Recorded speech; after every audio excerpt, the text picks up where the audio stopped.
So today in this interview, we're going to talk about how to get better sleep. And I'm with Judy Solomon, and she is a sleep specialist, has worked with so many people. Let me just first say hi to you, Judy. Thank you for being here.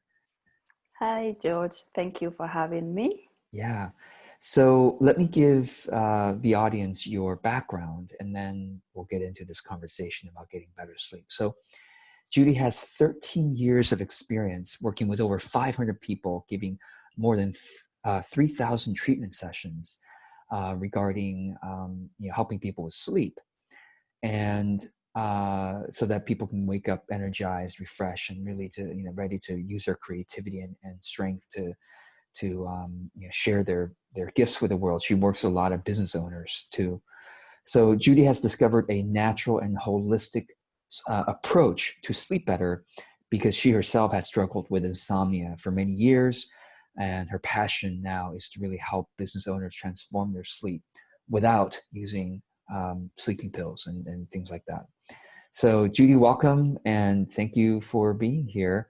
So let's get right into it. How do, what? And by the way, I should mention also that some of the techniques you use include sound healing, which Yes. you're trained in, and also working with the client's inner child. So we'll talk about all that, but maybe we can start with this idea. Why do you think most people don't get good sleep, or not most, or the people who don't get good sleep? Why? What's the reason there, or one of the Well, reasons? it could be many, but one Yeah, of the reasons it's maybe they are under a lot of stress, which is very normal in our society. yeah, With all, everything has to go very fast. We have to be good at this. We have to be good at that. So it's a lot of pressure. We have to be a good mom, a good partner, a good friend, and successful business owner or whatever work people have. So it's a lot of pressure. So people are unconsciously very stressed. that's interesting. Yeah, what you say about the unconscious stress, because I think a lot of people think maybe stress is, being in an argument with somebody, or, having to meet a deadline. And of course, those are stressful. But like you said, there's a lot of sort of anxiousness and stress that we don't even realize we're under with all the Yeah, things we have to do and the roles we play in our life. So I appreciate that exactly. you brought that forward, and that does show up in the difficulty of sleeping. So Hmm. what Yeah. else? What else have you seen your clients deal with? Well, also the lifestyle they have, like the food they eat, Yeah. plays Hmm. a big role as well. And also if they exercise or not, Right. or Right. the way their home is, if it's sleep friendly environment, or if it's a lot of clutter. It's like it's many things that plays a role to Yeah. why people have sleep difficulty, and also a lot of unsolved problem, mainly from from childhood time.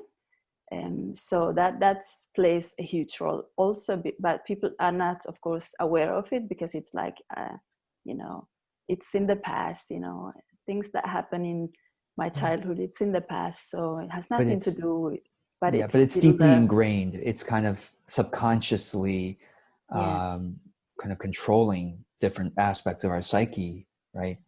So let's talk about this a little bit. People don't usually connect, childhood issues or the inner child with sleep. We Yeah. usually think, oh, we do the typical things of, okay, don't eat too late, or don't drink caffeine too late, or make sure the room is dark, that kind of stuff that Yeah. many people I've heard of. But Mm. you're really dealing with the psychological aspects of it. It's interesting. There are some people who can sleep anywhere. Yes. like some, like, my one of my brothers, like, he, bright daylight, noisy environment, doesn't matter, he can fall asleep. So of course I think the psychology is probably different there. So tell us more about this inner child. Why to focus on inner child? Yeah, so if I start with people who can sleep everywhere and people who cannot sleep, Right. even though they try different things, Yes. it's like it could be some people are very sensitive, so they are unconsciously, um, it affects them, but some of them they just shut off, so they sleep to not be aware. There are some people, for example, if they are angry, they say, some people would like to talk about it, fight, argue, try to solve it. Some people want to go to bed and sleep, so it's different how people handle their stress in their sleep. So, but the way I work is when we go back and heal the inner child, then that helps people to solve some of the issues that keep them up at night. It could be some people would like to be successful business owners or successful lovers or successful parents. It's different things that people need. But if they have unsolved inner child or inner child issues, that will sabotage their success as adults. It could be it could show up in their business, it could show up in their relationship, because the issue that they have in the past has to be solved first so that they can smoothly live their life. So that's one of the reasons that keeps them up. For example, if they had a fight with their partner, if their business is now flowing, then that's keeping them up at night. But if you go back, so that issue originates from something else. Because So if people are in a flow, then they are in a flow. Business goes well, partnership, yeah, yeah. yeah. So how does the inner child relate to past childhood trauma or issues, unresolved issues? For example, when we are small, our brain is small as well. So sometimes we could misunderstand things, you know. But when we work on it, we can realize, oh, but I saw it like differently back then, and it hurt me so much. But now when I've worked on it, I can see that this was not. I mean, if my mom didn't hug me when I wanted, it doesn't mean that she didn't love me back then. But maybe they thought they were not loved by their mom, so that was affecting them. Just Wow. example. And maybe walk us through a little bit how you would work with a client on inner child. It's coaching, not therapy. So how does inner child coaching work? Well, when people come to me, they come for different reasons. It could be their sleep, it could be their relationship, it could be money, it could be physical pain, it could be anything. But then when I start asking them different questions, when I start coaching them, then we go back and go back and go back, and then we start working on what happened in the past. And that's when they realize, I never thought about that, but I can see how this is affecting me. And then the more we work on this stuff, the better they feel. And then when they come back for more sessions, they say, oh, I feel confident doing this and that. I feel great doing this and that. So the shift happens instantly as soon as we address the problem and of course heal it. So that's Mm, how I work. yeah. How many But sessions? people don't know, like when they come, they don't know, I need to heal my inner child. Nobody knows about that. Well, But they now come that for people other. watch the video, maybe they Yeah, understand now more. they will But say, yeah, energy. yeah. So, how many sessions do clients usually work with you on inner child and so let's. I know that the inner child can relate to other things in their life, their work, and their relationship. But let's focus on sleep for the moment. Yeah. How many sessions do you usually work with clients on sleep and inner child? Usually, like, I have a 10-session package, Yeah. and in that session there is a lot of hypnosis, sound healing, therapy. I use different tools Yes. to help them. So some of them would like to continue because they realize that, they need to work on their inner child, but mostly 10 sessions is good to go. And you mentioned a couple other things. You mentioned sound healing and you mentioned hypnosis. Yes. Let's talk. Which one should we talk about first? Because those are important also. We can start with sound healing because Okay, that's sure. what I Let's do mainly sound do. healing. Yeah, yeah. So, yeah, yeah, and you have some examples of sound healing on your website too. So it's really nice. Yeah, yeah. So tell us about that. Sound healing. I think some people have encountered it before, but for those who haven't, what is sound healing? Sound healing is a vibrational medicine, and it has been used for many thousand years by different cultures and tribes in order to bring people in balance and to heal illness. So it's not new, it's been used, but then it got forgotten. But in some tribes in Africa or in South America, the people have it in some tribes. There is even a tribe in Africa. When a woman becomes pregnant, she go out in the wood and meditate, and she founds the song for unborn child, which means then she comes back home and she introduces it to the whole village, so everybody knows that sound. And then when the baby gets born, then they sing that song, that song, yeah, for that child. And later on, if the child gets in trouble, it could be like be criminal or something, then instead of punishing that child or that adult, they sing that song.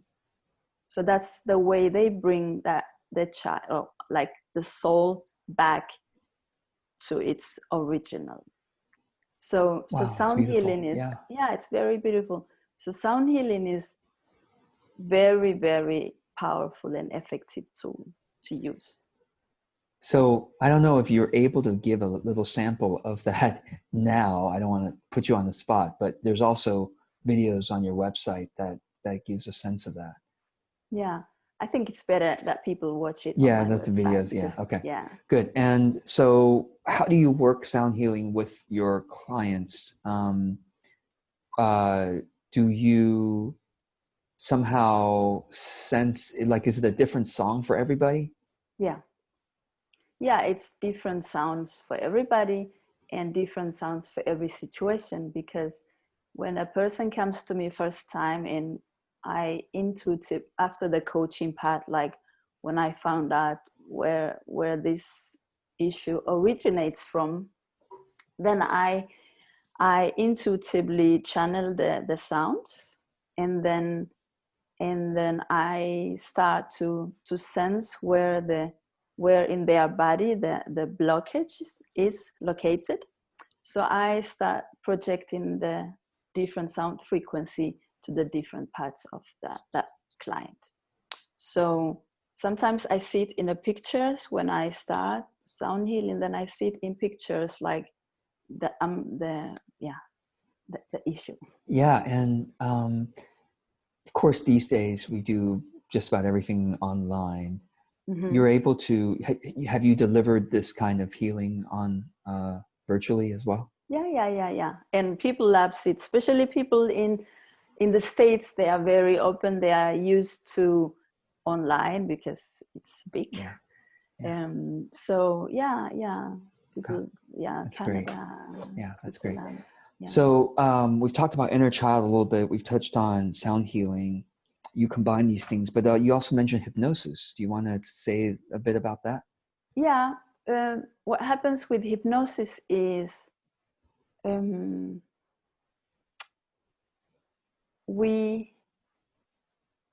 what happens with hypnosis is that we need to reprogram the brain, because the brain it's like a computer, a hard disk, you know, you can control it. And it's the same thing with our brain. So what we tell our brain obeys and does that. So after clearing with the reason I mix sound healing and hypnosis is when we reprogram the brain, like to tell it now the person can go to sleep and it's easier, then after a while the brain starts get used to what we are programming it instead of what it used to know before. Because many people used to say, I'm not good at sleeping, I cannot sleep, I wake up every night at 2 a.m. This and that. So that's the brain thinks, no, okay, then that person wants me to wake up at 2 a.m. because people are saying it again and again. But when with hypnosis we give another information, and we also make the brain to relax, then it's more receptive to whatever we are, the new reprogramming. So that's the combination of these two is great. I see. Wow. Yeah. So this, of course, and you can do this online as well.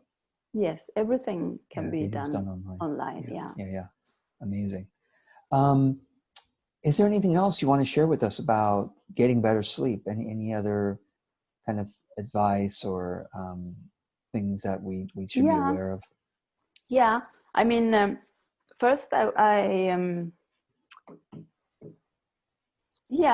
mean, what's important if people want to get a good night's sleep, it is that they need to eat proper food, not so much hot, spicy food, because that stresses the body. And they have to exercise, because when we exercise, then our blood is circulating, which means our blood get the chance to come up to our brain, so that we can start to produce the night hormones, which is melatonin, that helps us to sleep in the evening. And also when we exercise, we naturally use our body and we get tired very naturally, because we're not made to just sit as we do. We sit so much for a long time, comparing to back in the days where people had to hunt for their food, you know, like. But now people sit a lot, people don't exercise so much and don't get fresh air either. So that's what people can do. And also their environment, of course. Right. Yeah. Like, do you have any exercise? What type of exercise? Is there any particular types that you recommend? What I advise my clients to do is, this what you call double dutch. You know, where you jump. Like if you do it like for 10 minutes, you're good to go, because you get very your pulse is going up and you sweat and you like, so the blood starts to flow everywhere, and it takes only 10 minutes. And especially if you do it outside, so you get the sunlight as well. So when you see the sunlight, your brain automatically knows, oh, okay, I'm getting too much light now. Then I need to prepare myself for the evening so that I can produce the melatonin and sleep. So it's win-win-win. It's a lot of things in it if you just a small one. Yeah. So you're saying the exercise should happen during the afternoon, or? No, because no, I mean, for some people in the morning, for some people in the afternoon, because people react differently. So some people need 5 hours of sleep, some people 6, some people 11. Right. And the way people like to exercise is, some people are morning people, so they like to do it in the morning. Some people are like evening, they like to do it in the evening. So it's different But what's important is if people are having sleep issues, they need to go outside at least for 10 minutes to get a sunlight. And if there is not sun, then just the light, because that helps them to produce melatonin. So that's why it's good to combine it with exercise. Then since we don't have so much time in our everyday life, then you can combine it, exercise at the same time you do it outside, then you get the sunlight in, Yeah, I see. Yeah. And is there possible? So when you work with clients, do you find that as they sleep better, do they need fewer hours of sleep, or still should be the same amount of hours? It depends again. Some people can sleep 6 hours and it's good, and some people wake up like 5:30 and go to bed 9 a.m. 9 p.m. It's different how we are wired, because we cannot say I need to sleep. I mean, it's good to be able to sleep 8 hours, but not everybody needs 8 hours, because some people go to bed earlier and wake up earlier, but maybe they can take a nap in the day, so they get, even if they sleep 5 hours during the night, then they can sleep for 1 hour during the day. Then so it depends how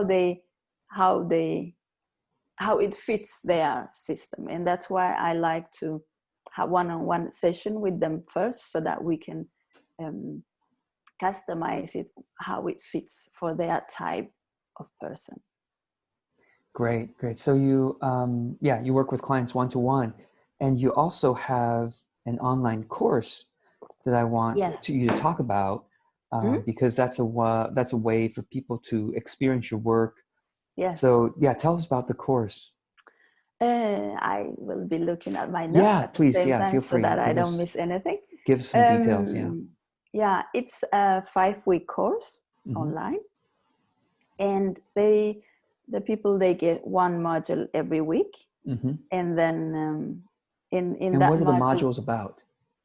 It's about I can read what they will learn. It's how they could prepare themselves for a good night's sleep from the moment they wake up. Like as I mentioned earlier, like when they wake up, they need to be outside to get the sunlight for 10 minutes at least. It's different things that they need to prepare themselves from the moment they wake up. It's what they eat and different things, and how they can get less broken sleep and more deep sleep. That's what they will learn. And also how they can optimize their sleep environments, how, what they need to do in their bedroom, and how they can get quality sleep versus quantity sleep, which means, some people, they are obsessed that they need to sleep like 10 hours, 8 hours, because that's what's good, what people say is good. But if they just get the quality sleep, then they don't need so much sleep comparing to if they get quantity. But so that they will also learn. And and also they learn what they can do if they wake up in the middle of the night with trouble going back to sleep. So it's like different things they will learn. Wonderful. And the online course, when does it start, or can people take it at any time? Well, there is one that starts 1st of July, and it ends on the 3rd of August. Okay, good. Great. Yeah. But whenever people are watching this, they can go to your website and see when the next one is to join. Okay, that sounds good. Yeah. Wonderful. Judy, anything else to share before we finish this conversation? Yeah, and what they also get in this program, in this 5-week program, is that they get 2 sessions one-on-one with me, one in the beginning, so that we can customize so that I know how their sleep Yeah. issue is, so Yeah. that we can customize it so it fits them, and one at the end so we can see how they can take it from there. Wow, So wonderful. Okay, yeah, so the online course includes 2 one-on-one sessions with you. That's really great. yeah. Yeah. And every week, of course, in that module they get different sound healing audios and hypnosis audios as well, so Great. they are good to go. And then once a week we meet for a group Q&A coaching with me, Yes. Yes. so where they can come in and ask different questions about what they are going through and get answer. Yeah. Yeah. And how long do students get access to the audios for the sound healing hypnosis audios? Is there a Yeah, Forever. it's lifetime access. Yeah, Yeah. it's Yeah. lifetime access. Wonderful. Wonderful. Yeah. Well, thank you so much for the work that you do. And those of you watching this, if this sounds interesting to you, definitely check out Judy's website. You'll get the samples of what the sound healing is like. And, reach out to her. She's very friendly to talk with. And so, thanks, Judy, for your work. And I'm glad that everyone gets to understand your work better. Yeah. Thank you for having me, George. It Thank was you. nice being here. Thanks.